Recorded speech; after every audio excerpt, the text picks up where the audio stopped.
Welcome to the Book of Exodus series on the Town and Field Church podcast.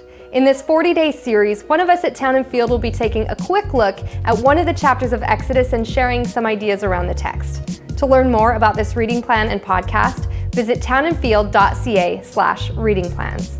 Now enjoy today's episode. Hey, it's Ryan. Welcome back to our Exodus podcast. You know, when we were deciding let's do an Exodus reading plan and a daily podcast, one for each chapter, I don't think any of us were thinking about chapter 21. And when I made the schedule for who gets which chapters, I definitely wasn't thinking about it because otherwise I for sure would have given this to Darren or Matt or Talisi. This is a doozy. After chapter 20 in Exodus, things get more, we'll say dry, boring. I don't know. Let's just be honest. The reading gets harder. Not this exciting narrative stuff. We start unpacking law and all that. We've just wrapped up in chapter 20 these rules, these commandments. We often call them the 10 commandments. I call it the Decalogue, these teaching that comes in this set of 10.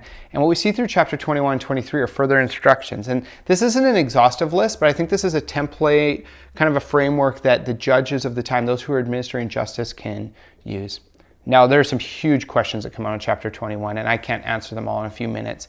Even in several hours, I probably could never answer them. But I want to take a look at a couple of them really quickly. I just want to point out really quickly, if you're following our Sundays online, we just got to the Sermon on the Mount, Matthew chapter 5 through 7, and Jesus actually references as the eye for eye, tooth for tooth thing, and we see it showing up here. And so I think we start to see that context really matters, and we see that all of Scripture works together, and if you just take some of these verses in isolation, it's kind of tricky. In 21, there are a lot of big questions that pop up. Why are the consequences so extreme? Why is slavery okay? Why are these people treated this way? Why are these people treated that way? If we look at it on its own, I think it's difficult, but I think if we look at it in the greater whole of Scripture and also in the context of what the Israelites have just come out of, I think what we start to see is actually God always promoting for a greater value being placed on life, whether it's the unborn child, whether it's the slave, whether it's anybody, greater value. Life is sacred. God has created them in His image. And so He takes messing with people's lives and hurting people very seriously. Now, I think a lot of us could probably wrap our minds around that and get behind that, but verses 2 through 11 particularly talk about slavery.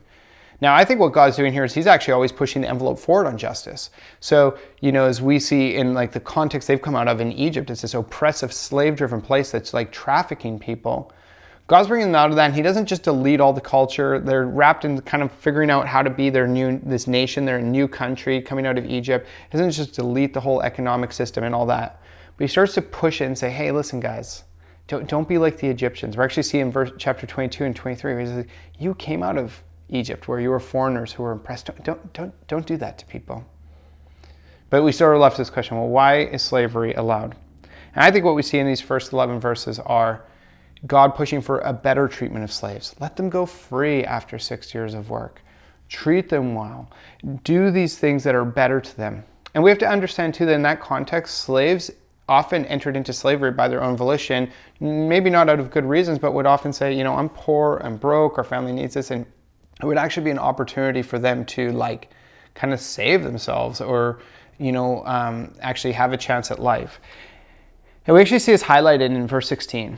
Where it says, anyone who kidnaps someone is to be put to death, whether the victim has been sold or still in the kidnapper's possession. This idea of stealing people and enslaving them through kidnapping and trafficking is actually very clearly condemned right off the hop. Now, over time, we see our culture move away from slavery, and I think that's good. I think that's the pattern that the Bible is putting forward. Life is sacred, life is valuable, don't oppress people.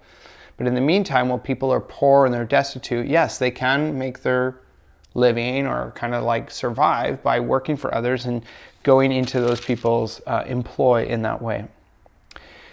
One of the questions I think that pops up in verse 20 and 21 is just it doesn't seem like they're that extreme of consequences for someone who hurts a slave or maybe accidentally kills them.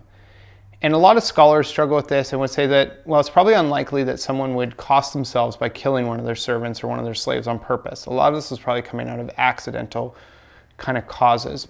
And so we're looking at the context here and say, what's actually going on? What's the occasion that these exact laws are being written down? And we don't have all the answers there, but what we do know is that they've come out of Egypt. And so God is already shifting the culture, changing the framework, saying, hey, love one another. And we're going to see more Scripture written and more adaptation of this idea of brotherly love that God calls us into. So that doesn't answer all the questions, and that doesn't touch on all of it. And if you have more questions, drop them in the comments if you're watching online, or hit us up online. We'd love to chat about it. But know this, I believe that God is a God who values life. He creates us in his image, and he cares about us, that life is sacred. And he would call us, like he called the Israelites, to treat others accordingly.